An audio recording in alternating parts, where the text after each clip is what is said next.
Hello, my name is Suzanne Heaton from Motivated by Nature, and I want to introduce you to Anita Curle, who is a master facilitator and a brain-based coach. I met Anita when we first worked together at Shell Canada. Anita has since retired from Shell, and she has taken many certification courses, including brain-based coaching, as well as the foundations of neural leadership. She has gone on to create her own business called Elevating Potential. She has over 25 years of experience helping individuals, teams, and organizations achieve high performance outcomes. Anita participated in my February as well as March 2021 online Wild About Nature challenges, and I did just a quick catch-up interview with her to get her feedback on what participating in the challenge was like for her. All right, so welcome Anita. Thank you so much for being here to talk about your experience of participating in the February 2021 Wild About Nature online challenge. Yeah, thanks for having me, Suzanne. Looking forward to this conversation. Me as well, me as well. And before we dive in, what I'd like to do is just acknowledge that both of us actually live, work, and play on the traditional territories of the Blackfoot Confederacy, the Tsuut'ina, the Stoney Nakoda Nations, the Métis Nation 3, and all people who make the Treaty 7 territory of Southern Alberta their homes. Mm-hmm. And for me, especially because I live in Redwood Meadows, which, as you know, is Tsuut'ina land. So very, very appropriate that we do this recognition as a sign of respect. Absolutely. Yeah, a real respect for those who took the land in the past, and also to acknowledge that we have a responsibility to continue it on so that we can make this world better and this earth better for 7 generations to come. So really important to acknowledge. Awesome, Anita. So I want to just dive right into the questions. So before you took the online Wild About Nature challenge, what were you thinking that it would be about? Yeah, no, I wasn't really sure what it was about, but obviously it had something to do with nature, and I was curious. And for myself, it was interesting because I sort of identified as a person who already had an appreciation for nature. And, I do spend quite a bit of time outdoors in my normal activities, but I felt it was an opportunity and an invitation because I also had the realization that whilst I did go outside, it probably wasn't as consistent as I would have liked. That's interesting, because once we start tracking our progress, it's interesting how our mind shifts, right? And what we're actually doing. Yeah. Well, I know I do work, and of course with the pandemic, we've all been working from home. And whilst I was generally good about getting outside, it wasn't happening consistently. So when I received this invitation from you, I thought, you know what, this would be a good opportunity to try to establish a more consistent habit of getting outside and doing my daily walks. I love it. I love it. And they say that people who share their goals are 70% more likely to achieve them. So, having that accountability partner, having someone to keep you accountable, just makes you a lot more likely to achieve those goals. Yeah. And it was funny. I was thinking about you in that role, right? Because I knew you were, monitoring and checking it out and noticing. And I feel bad because I know there were some days I completed the activity of getting outside, but I didn't actually mark it in the app. So I felt a little bad, but overall, I mean, it was useful knowing that there is going to be some sort of record keeping or accounting of this challenge, right? Right. So awesome. And so that kind of dovetails into my next question about, midway through the challenge, how did your thoughts shift about what the challenge was all about? Yeah, no, it was interesting. I think for me, one of the things that I came to realize is that, and of course, doing it in February when it was like so cold, right? Polar vortex. Yeah.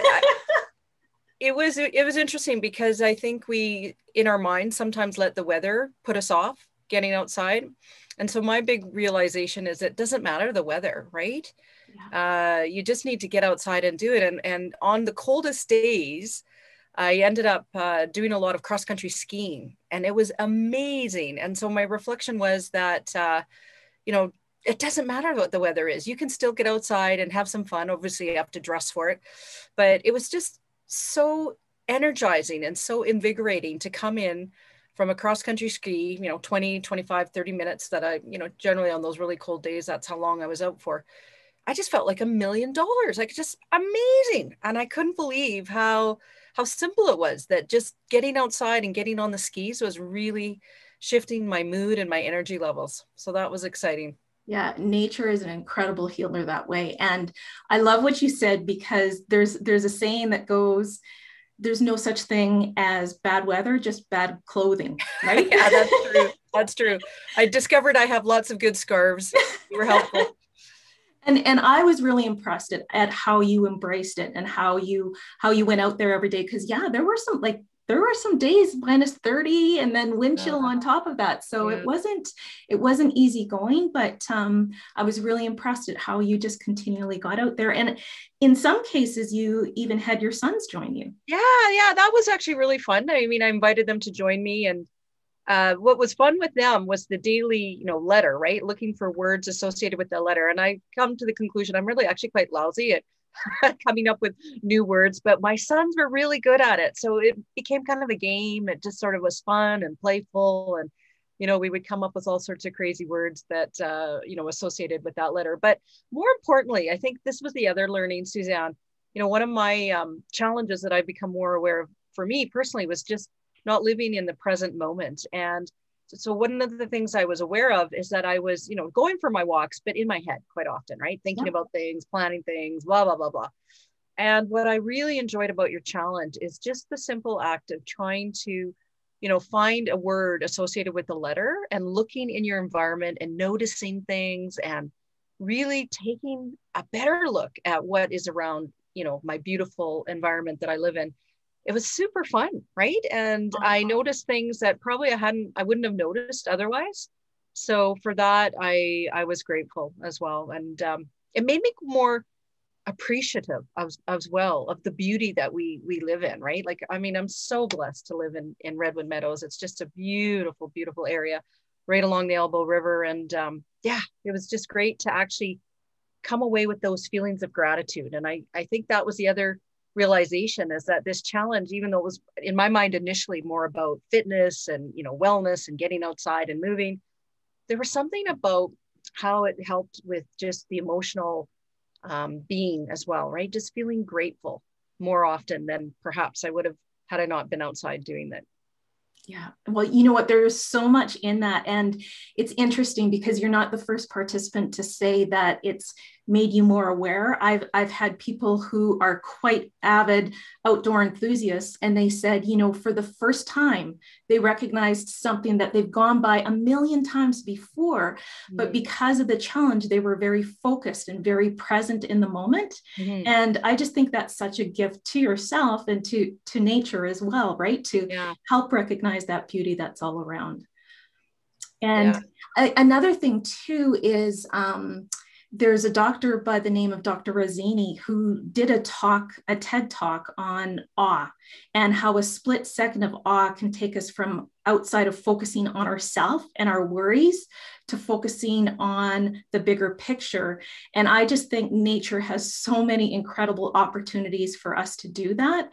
And you kind of experienced that in terms of taking you out of that monkey mind and having you focus on the beauty that's all around you. So I think that's absolutely beautiful.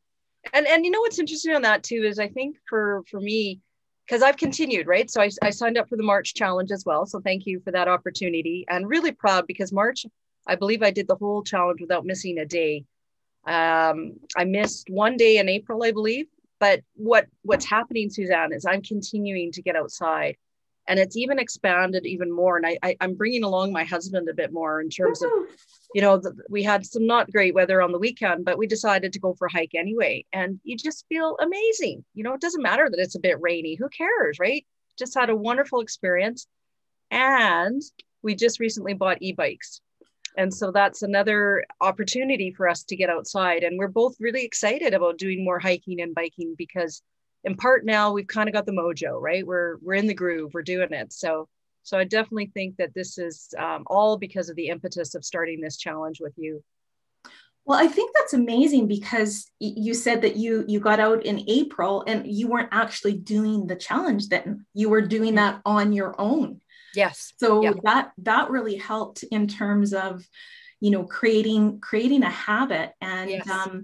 Yes. I'm, And I I'm want to comment about that because, as you know, I'm a brain-based coach, and part of yes, my job is to help people think about, what new habits they'd like to implement. And quite often when I work with clients, there is usually something around health and wellness, and it's a struggle, right? It's always a challenge to make time for, they know that the important rituals. But what I found interesting about the challenge is that in of itself was the success factor, right? Because you were being asked to do it every day. And that in a way made it simple, right? yeah. Because it wasn't about, attending a certain class on a certain day, on a certain time. It was just, doesn't matter when, just get outside every single day. And so that, I think, for me was a realization or an aha moment for me that as a coach, establishing challenges or helping my clients establish challenges for themselves might be a useful approach to establishing a new habit, right? I love it. I love it. For sure, it was very insightful for me to learn about that. Awesome. Awesome. Thank you so much for sharing that. That's great that you can take it into your practice as well. I think so. I will, for sure. Yeah. And I was also really tickled pink about the fact that you said that your husband is starting to want to go outside with you, because you had said when you first started the challenge that he just wasn't really that big and outdoorsy kind of guy. And, to see that shift, that's pretty amazing. You know what? He's not a big, bad weather kind of guy. He anything cold or rainy or anything not perfect weather conditions, he was not keen. And what I find interesting is, he knows I'm going, doesn't matter, right? So he can either join me or not. And as he's been experiencing coming with me, we did this, like I said, this hike on the weekend. It was fabulous. And we both felt more energized and better for the fact that we've, taken the time to make our daily ritual of getting outside, part of something we can do together.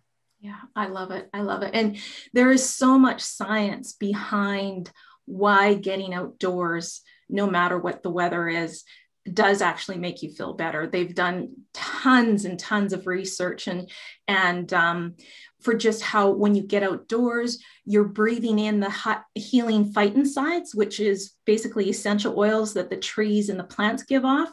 And it helps you to boost your immunity naturally, right? Yeah. And so you're increasing your overall health. And as well, these phytoncides, what they do is they boost your natural white cell killer cells that help to fight off viruses as well as certain tumor cells. So especially during this pandemic, I think it's really important health-wise to get out and boost your immunity naturally. But they've also talked about how getting outdoors actually makes you feel happier. They've done tons of studies on that.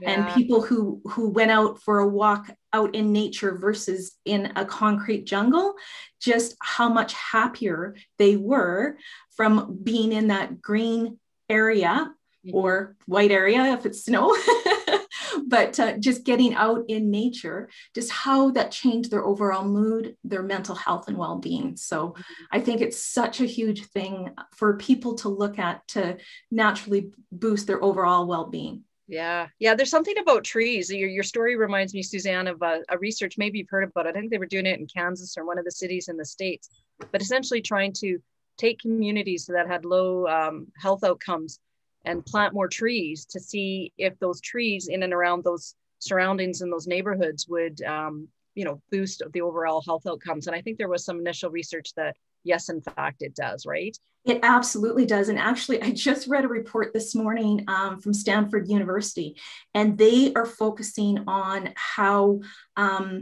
urban parks, urban green spaces are key in people's overall mental health and well-being, and especially during the pandemic, right? And so they're actually working with people from all over the world in doing urban planning to help plant more trees. And I just think that's amazing. an amazing result to come out of the pandemic, for people to realize just how healing it is. And like you said, it's just getting right out your front door. You don't have to go to any special place to get a little taste of nature, right? So yeah, no, I feel very blessed that you know, we can literally walk out our back door and be in nature. And you know, it's great to see as well so many more people coming to our neck of the woods, I'll call it, right, to experience nature. And you know, the silver lining of the pandemic, I think, is people are rediscovering some of the simple pleasures of just getting out and biking and hiking and you know, spending time as a family, right? You don't need to spend money to just have a great day, right? So no, absolutely. Like you say, I've seen more families and people out walking on the trails, and to me, that is just such a blessing to see that happen. Yeah. Yeah. It's fun. Well, listen, I wish you much success, Suzanne, with this venture, because I think you're really, you know, you're onto something, and I think it's so simple and so effective. And it's like, yes, everyone should be doing this, or at least trying out this Motivated by Nature challenge, because I think they'll be quite surprised, because it can really help, you know, improve so many things in your quality of life. Absolutely. And what I really tried to focus on was that this is good for all ability levels. So there's that whole good, better, best principle. So a good day is just taking 5 minutes out of your day, looking for the prompt of the day through your window and see it. And a better day is actually getting outside and breathing in the fresh air and looking for the prompt of the day. And the best is getting out for that half-hour walk, looking for the prompt of the day and posting it on the platform, getting points for participating. And actually, since you started, we had a sponsor come on, NRC, and every participant that participates in the online Wild About Nature Challenge will get a free package in the flavor of their choosing. And NRC is a naturally sourced vitamin C product that helps to boost immunity as well. So really excited to be able to give this to all the participants. That's cool. Yeah.